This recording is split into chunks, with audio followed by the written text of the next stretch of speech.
I think there is a problem of compatibility between Islamic culture or a certain interpretation of Islamic culture and the rights and the values of our civilization. It does not escape me that most of the Islamic cultural centers in Italy are financed by Saudi. Said that there is no place for Islam in Europe, adding that there is a problem of compatibility between Islamic culture and the values and rights of Europe's civilization. Modi तो man of coloured है ना, मोदी के साथ photo डाल के उन्होंने लिखा melody. Point यही है कि ये जो जो जो भारत जो करता है यूरोप उसको बाद में फॉलो करता है। दुनिया को हमने बताया कि टू नेशन थ्योरी खतरनाक थ्योरी है, इससे बचो, तो वो निर्देश देते हुए कहा कि वो इटली में शरिया कानून लागू नहीं होने देंगी। इस्लामिक संस्कृति के अलग मूल्य होते हैं जो हमसे मेल नहीं खाते। जितना एक्सेप्टेंस इंडियन नौजवानों का और वहां के लोगों का यहाँ पर वेस्ट में और फॉरेन कंट्रीज में है, उतना शायद किसी और कंट्री का एक्सेप्टेंस नहीं।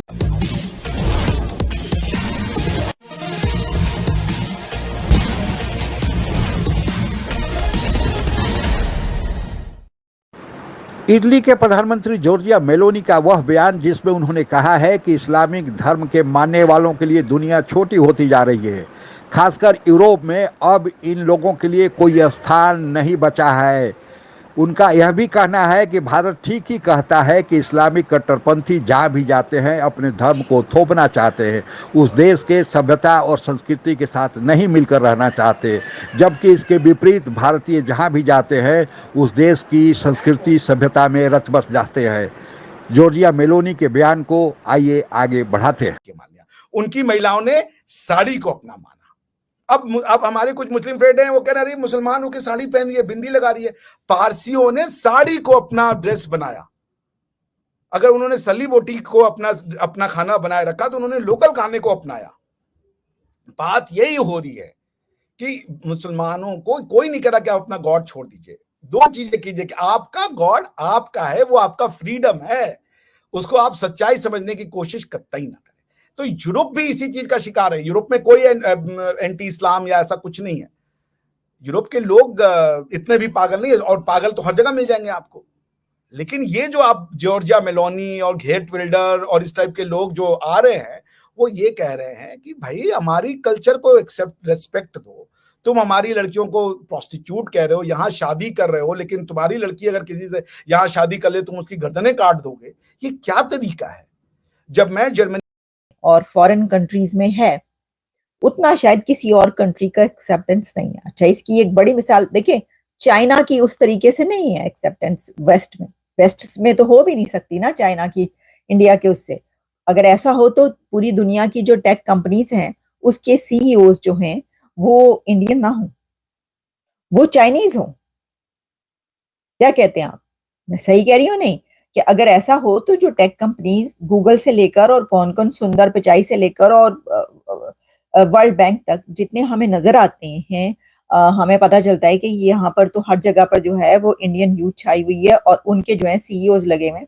तो वो चाइना की हर कंपनी पर क्यों नहीं नजर आते? उनकी बात नहीं की जाती। इसका मतलब है कि उतनी तादाद में उनके नहीं है, तो एक्सेप्टेंस जो है ज्यादा उनकी है। चाइना की तो जाहिर है वेस्ट में हो भी नहीं सकती उस तरीके से। निर्देश देते हुए कहा कि वो इटली में शरिया कानून लागू नहीं होने देंगी। इस्लामिक संस्कृति के अलग मूल्य होते हैं जो हमसे मेल नहीं खाते। इसके साथ ही मेलोनी ने आगे कहा कि सऊदी अरब में शरिया लागू है, जिसके तहत मजहब को छोड़ने पर मौत की सजा, समलैंगिकता के लिए भी मौत देने का प्रावधान है, जो इटली में नहीं चलेगा। मेलोनी ने यह भी कहा है कि यूरोप का संतुलन बिगाड़ने के फिराक में लगे कुछ देश जानबूझकर शरणार्थियों की संख्या बढ़ा रहे हैं।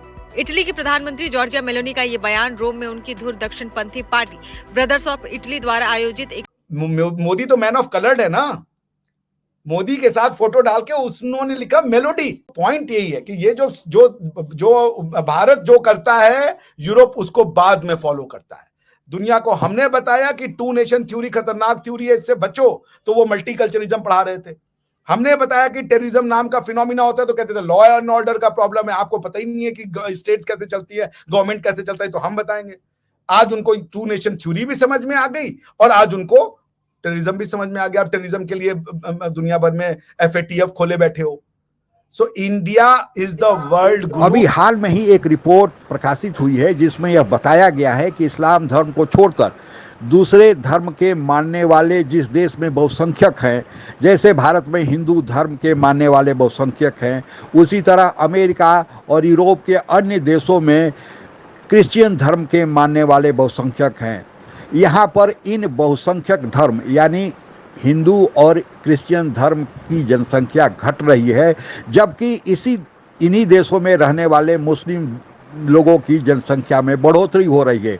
यानी इनको हिंदू या क्रिश्चियन धर्म से कोई रुकावट या इन पर कोई भेदभाव नहीं थोपा जा रहा, ये अपने हिसाब से जनसंख्या में विकास करते जा रहे हैं। जबकि इसके विपरीत दुनिया में 56 ऐसे मुस्लिम देश हैं जहां पर इस्लाम धर्म के मानने वाले बहुसंख्यक हैं। यहाँ पर अल्पसंख्यकों की संख्या धीरे धीरे घट गई है और इस्लाम धर्म के मानने वाले की जनसंख्या बढ़ गई है। जैसे पाकिस्तान में मुस्लिम बहुल्य देश है, यहाँ पर मुस्लिम धर्म के मानने वालों की संख्या बढ़ गई है, लेकिन जो अल्पसंख्यक हैं, हिंदू हैं, सिख हैं, इन लोगों की संख्या में बहुत ज़्यादा कमी देखी गई है। वही हाल बांग्लादेश या अन्य मुस्लिम धर्म या सऊदी अरबिया या यूएई हो, जबकि भारत हो या अमेरिका हो या और दूसरे देश हो, इटली हो, इनमें हालांकि बहुसंख्यक तो हिंदू या क्रिश्चियन हैं, लेकिन यहाँ पर मुस्लिम देशों की जनसंख्या में बढ़ोतरी हुई है। आखिर इसका कारण क्या है? इसका मतलब यह है कि मुस्लिम धर्म के मानने वालों में हिंदू या दूसरे अल्पसंख्यक क्रिश्चियन हो, इनको उतना खुली जो संरक्षण है नहीं दिया गया है, उनके साथ भेदभाव किया जाता है, उन्हें दूसरे देशों में भागना पड़ता है, इसलिए इनकी संख्या घट रही है। और साथ ही जो इटली के प्रधानमंत्री ने रेखांकित किया है कि भारत ठीक ही कहता है कि इस्लाम धर्म के मानने वाले अपने देश में तो शरिया कानून लागू नहीं करना चाहते, मस्जिदें नहीं बनाते, लेकिन जब दूसरे देश में जाते हैं तो उस देश में शरिया कानून थोपना चाहते हैं, वहाँ पर मस्जिदों की संख्या दिन रात बढ़ाना चाहते हैं। आखिर कारण क्या है? उन्होंने यह भी कहा है कि जब भी कोई समाचार सुनने को मिलता है तो कहा जाता है कि मुस्लिम देशों में बच्चों और महिलाओं के साथ अत्याचार हो रहा है, लेकिन जब ये दूसरे देश में शरण मांगने जाते हैं तो उसमें बच्चे और महिलाओं की संख्या होती ही नहीं है। वहाँ जो संख्या होती है वह पुरुषों की होती है, और वह पुरुष जाते हैं जब वहाँ पर तो फिर वहाँ जाकर मुफ्त का रोटी तोड़ते हैं जब तक रोज़गार नहीं मिलता है, और चूँकि कम पढ़े लिखे होते हैं इसलिए कोई अच्छा रोज़गार भी नहीं मिल पाता, और वहाँ जाकर अन्य प्रकार के अपराधों में लग जाते हैं। इंग्लैंड का उदाहरण आपके सामने ही है कि अभी 24 मुस्लिम युवकों को सज़ा दी गई, जिनमें सबसे कम सज़ा 16 साल और सबसे अधिकतम सज़ा 44 साल है, और ये लोग केवल छोटी छोटी बच्चियों के साथ अपराध, व्यापार और बलात्कार करते हैं। और हमारे देश के कुछ इनमें जो लोग हैं वे केवल हिंदू बच्चियों के साथ और क्रिश्चियन बच्चों के साथ नहीं, सिख बच्चियों के साथ भी करते हैं। और जो यूके के सिख नेता हैं या कनाडा के सिख नेता है, इस पर भी चुप्पी साधे हुए हैं, क्योंकि उन्हें खालिस्तानी और जो मुस्लिम लोग हैं, इस्लामी हैं, इनके साथ गठजोड़ दिखता है। ये लोग पढ़ाई में किसी भी देश में है, अपने को मदरसा में ही पढ़ना ज़्यादा बेहतर समझते हैं, और मदरसा में केवल इस्लाम और कट्टरपंथ ही सिखाया जाता है। और जब ये बड़े होते हैं तो इन्हें मुख्य धारा में कोई भी देश में या अपने देश में जुड़ नहीं पाते हैं, या तो छोटे मोटे काम करते हैं, और जब उन कामों से इनकी ज़रूरतें पूरा नहीं होती तो अपराध के रास्ते उतर जाते हैं। और दूसरी तरफ से पाकिस्तान जैसे कट्टरपंथ देश जो इस्लाम और केवल आतंकवाद की ही फैक्ट्री बने हुए हैं, यह केवल यही बात दूसरे को सिखाते हैं कि बस जो भी है ज़िंदगी में कुछ नहीं, मरने के बाद 72 हूरों के साथ ही रहना है। पाकिस्तान जैसे देश में कभी हमने नहीं सुना कि जो इस्लाम ज़बरदस्ती परिवर्तन किया जाता है, किसी बुजुर्ग को कराया गया हो, किसी पुरुष को कराया गया हो, जब भी कराया जाता है तो छोटी बच्चियों को कराया जाता है। और इन बच्चियों में केवल हिंदू की बच्चियाँ नहीं, सिख धर्म के मानने वालों की बच्चियां हैं। और इसके बावजूद भी हमारे जो खालिस्तानी मित्र हैं और खालिस्तानी, ये बस भारत के खिलाफ लगे रहते हैं। तो जॉर्जिया मेलोनी ने इस्लाम धर्म के मानने वालों को अभी आईना दिखा दिया है और भारत की प्रशंसा करते हुए कहा है कि भारतीय जहां भी जाते हैं अपने परिश्रम के बल पर, सभ्यता और संस्कृति के बल पर दूसरे देशों में छा जाते हैं। इसलिए आज इन्हें बड़े बड़े कंपनियों के सीईओ के पद पर बैठाया जाता है। आज के लिए बस इतना ही। जय हिंद।